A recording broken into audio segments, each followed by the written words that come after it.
The 90-day plan is a key tool that you must utilize to support a new employee's onboarding. In this video, we will discuss how to effectively populate the 90-day plan and use it to guide your new employee's first 3 months at the IRC. First, let's talk about the key learning areas that make up the contents of the 90-day plan. The information in these learning areas comes from multiple sources, each critical to the success of onboarding. The first category is global information. This contains organization-wide values, mission, and policies. This helps new employees understand the larger context in which they'll be working. The next category is department and team information such as team structure, departmental norms, and day-to-day practices. This is where a manager introduces the specific expectations of their team and the organization at a local level. And lastly, role-specific information. These are the detailed responsibilities, tools, and key projects related to the new employee's specific role. This information should help them understand what their priorities are as a new team member and how they can contribute effectively. In other words, this is the role was outlined in their job description at the time of hiring.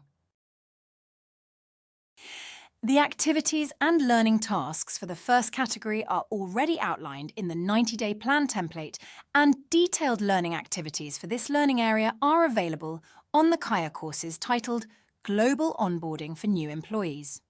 However, information about the new employee's specific team and role must be added to the plan by the manager for the plan to be truly relevant and successful. Now that we understand the key information areas, let's discuss the steps a manager can follow to develop a 90-day plan for their new team member. The first step is to brainstorm. Start by identifying and listing all the key tasks and learning goals that the new employee will need to focus on. Ask yourself, what do they need to know within their first 90 days to perform well and feel confident?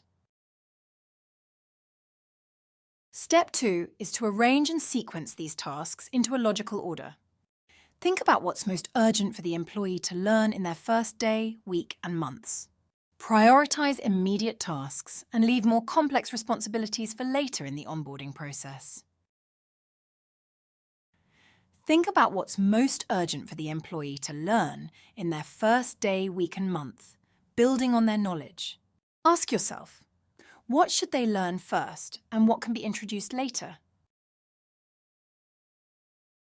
The third step is to populate the plan.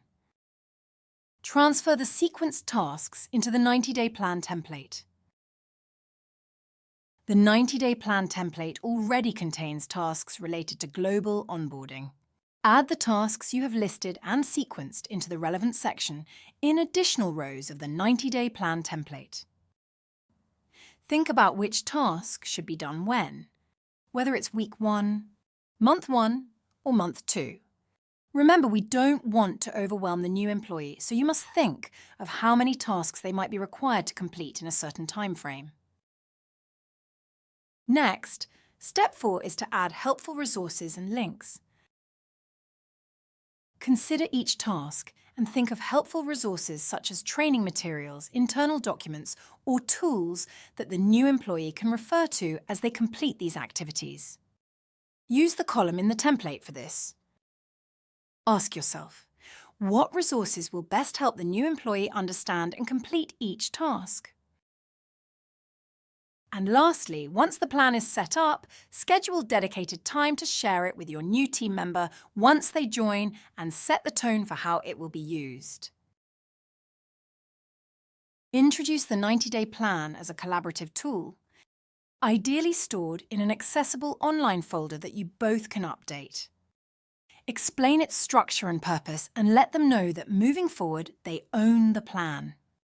Encourage them to actively update the plan with status notes, add any questions, and track their own progress. By doing this, you will create an open line of communication and ensure mutual accountability throughout their onboarding journey. As you hand over the plan to the new employee, prepare to track, adjust, and oversee its execution to ensure its effectiveness. We will learn more about this in sections that follow.